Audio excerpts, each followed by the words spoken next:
Hello everyone, welcome to my new blog. সকাল সকাল গেছিলাম একটু মর্নিং ওয়াকে।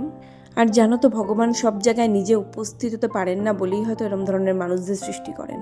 প্রত্যেক দিন দায়িত্ব নিয়ে কিছু অভুক্ত প্রাণীর মুখে খাবার জোগানো মুখের কথা নয়। যাই হোক, এসে খেয়ে নিয়েছিলাম একটু ডিটক্স ওয়াটার। আর শীতকাল বলে আমি জলটা একটু উষ্ণ গরম করেই খাচ্ছি। শীতকালে উষ্ণ গরম করে খেলে জলটা বেশ আরাম লাগে। আর আজ ব্রেকফাস্টে মা অনেকদিন পর করেছিল একটু পরোটা আর মিক্স ভেজ তরকারি। আর আমি স্যালাডে নিয়েছিলাম একটু গাজর। মায়ের সাথে একটু গল্প করতে করতেই করে নিচ্ছিলাম ব্রেকফাস্টটা। আর দেখো, বাবা সকাল সকালই বাজার থেকে কত ধরনের মাছ নিয়ে চলে এসছে। আর বাবাকে বাজারে পাঠানো মানেই দুদিনের বাজার একসাথে করে নিয়ে চলে আসবে।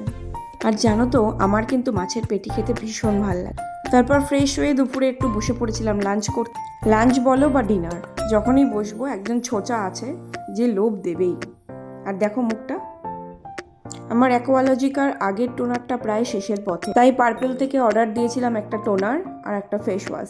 গুড ভাইবসের প্রোডাক্ট কার কার ভালো লাগে কমেন্ট সেকশনে অবশ্যই জানাও। আর শীতের সন্ধেবেলা একটু তেলে ভাজা মুড়ির ব্যবস্থা হবে না, এ তো হতেই পারে না, যদিও আমি মুড়ি খাইনি।